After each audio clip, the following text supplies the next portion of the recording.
दी देखो, जिंदगी उलझी हुई नहीं होती है, हम उससे उलझा देते। हमें लगता है कि हम उससे सुलझा रहे हैं, लेकिन वो और उलझते हैं। इतनी उलझनी, इतनी मुश्किलें। चीजों के बारे में सोच रहे हो?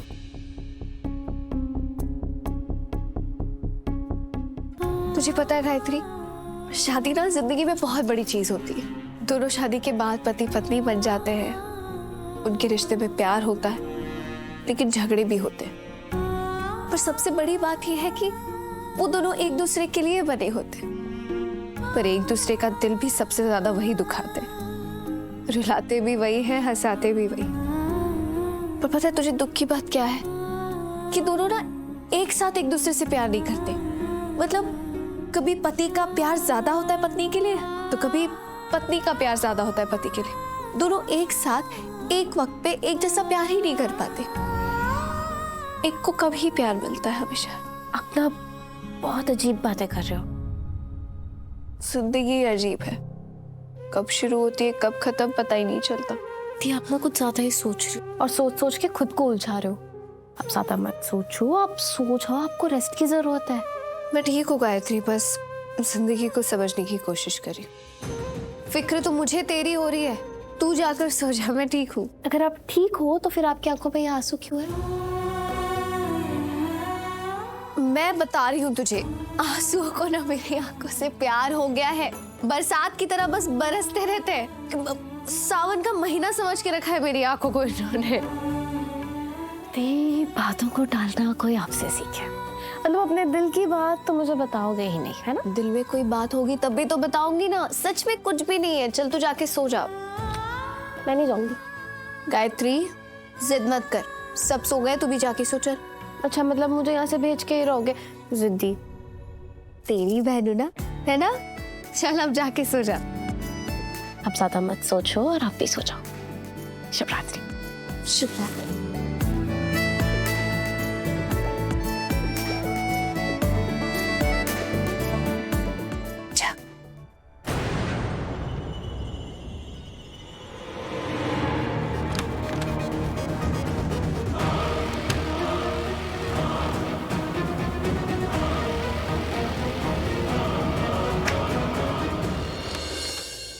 गायत्री तू फिर आ गई। मैंने तुझसे कहा था ना सो जा, तू फिर से क्यों? शिवांश आप यहाँ, आपको कुछ चाहिए था? अगर मुझे कुछ चाहिए भी होगा तो कौन सा तुम मुझे दे पाओगी? जहाँ फिक्र होती है वहां चाहत का जिक्र होता है, लेकिन तुम्हें तो मेरी फिक्र है ही नहीं, तो क्या फर्क पड़ता है अगर मुझे कुछ चाहिए या नहीं? मुझे फर्क पड़ता है शिवांश, क्योंकि मुझे आपकी फिक्र है। आप बताइए ना आपको क्या चाहिए, मैं दूंगी। कितनी बार कहूं कि मैं क्या चाहता हूं? तुम जानती हो मैं क्या चाहता हूं, लेकिन फिर से नहीं कहूंगा। मैंने कहा था ना, कहने सुनने का वक्त बहुत पीछे छूट चुका है, अब बहुत देर हो चुकी है। ऐसी बातें क्यों कर? तुम ऐसी बातें क्यों कर रही हो प्रार्थना? क्यों मेरे मुंह से वही सुनना चाहती हो जो मैं कितनी बार बोल चुका हूं? और मैं जानता हूं अगर मैं फिर कहूंगा तो मुझे फिर वही अजीब जवाब मिलेगा जिसमें कोई जवाब नहीं है। तो आपने सोच लिया कोई जवाब नहीं होगा तो नहीं होगा। अब कोई सवाल ही नहीं होगा, सारे सवाल सारे जवाब खत्म। मैं क्या चाहता हूं, तुम क्या चाहती हो, सारी चाहते खत्म, क्योंकि अब बचाने के लिए कुछ बचा ही नहीं है प्रार्थना। बस एक अजीब सा दर्द बचा है, क्योंकि तुम भी जानती हो और मैं भी जानता हूं कि हम दोनों को नहीं चाहते। क्या हुआ, शौक लगा? प्रार्थना, कुछ कहानियां ऐसी होती हैं जो हमेशा अधूरी रह जाती हैं, जो दो प्यार करने वालों को कभी पूरा नहीं करती, जिनका अंत हो के भी उनका कोई अंत नहीं होता, जो ऐसे ही कहीं बीच में खत्म हो जाती हैं, जैसे कि हमारी कहानी। नहीं शिवांश, पर जोड़ियां तो। हाँ, कहते हैं, सुना है, जोड़ियां आसमानों में बनती हैं। जब दो लोग जुड़ते हैं तो उनका जुड़ना लिखा होता है, लेकिन ये फिल्मी बातें, ये सारी कहानियां, ये हकीकत में तो नहीं होती ना। और अगर होती हैं तो ये सब क्यों हो रहा है? शिवांश, आज मेरे पास आपके किसी भी सवालों का जवाब नहीं है। जवाब नहीं है ना, लेकिन शब्द तो है, तो शब्द ही बोल दो, कुछ तो कहो। मेरे पास आज आपको कहने के लिए कुछ भी नहीं। तो कुछ मत कहो, ऐसे ही चुप रहो और सुनो। इस घर में तुम्हारी ये आखिरी रात होगी, क्योंकि कल तुम यहां से चली जाओगी। यही कहोगी ना कि पैसों के बिना तुम यहां से नहीं जाओगी? डोंट वरी, तुम्हारे पैसे अरेंज हो गए। कल तुम्हें तुम्हारे पैसे मिल जाएंगे और तुम यहाँ से चली जाना और फिर इस घर में शांति होगी। तुम्हारा आना तुम्हारा जाना उसे एक बुरा सपना समझ लूंगा। आंख खुली तो टूट गया, अच्छा हुआ कि टूट गया। पैसे लेना और चली जाना और वापस आने के लिए मत जाना, जाने के लिए जाना, क्योंकि कल के बाद मैं तुम्हारा चेहरा भी नहीं देखूंगा।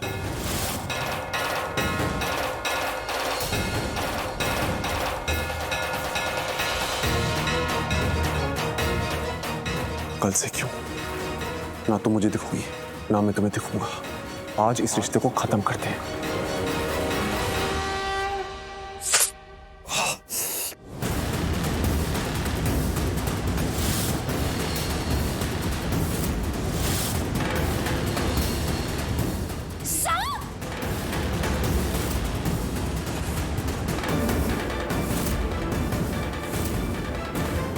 घर में सांप कहां से आ गया?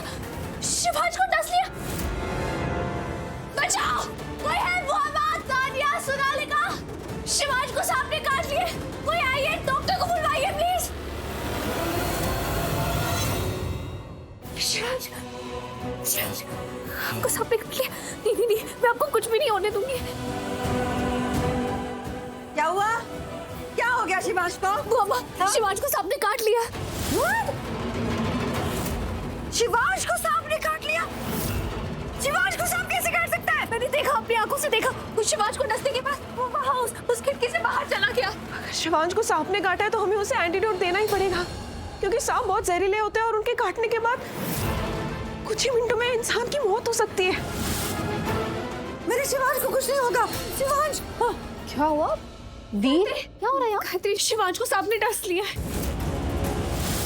लेकिन मैंने कुछ भी नहीं होने दूंगी। आँख बंद ही करना बेटा, आँख बंद ही करना। इनके मुंह से तो झाग निकल रहा है। शिवाज आगे खोले रखना, बेहोश मत होना। शिवाज बेटा, क्या हुआ? क्या कर रहे हो? शिवाज, शिवाज, सर ऊपर रख बेटा। मैं की एक लाइफ में पास देती हूँ, इससे है शरीर पे नहीं फैलेगा। तुमने डॉक्टर को फोन किया कि नहीं? मैं करती हूँ, मैं करती हूँ। हेलो डॉक्टर, मैं रंधावा हाउस से बोल रही हूँ। शिवांश को ना सांप ने काट लिया है, आप प्लीज जल्दी आ जाइए। शिवाज, शिवाज बेटा, शिवाज। निशिका जी, जब तक डॉक्टर आएंगे तब तक तो शरीर में पूरा जहर फैल गया होगा। नहीं, हम डॉक्टर आने का इंतजार नहीं कर सकते। मैं खुद ही इनके शरीर से जहर निकालूंगी।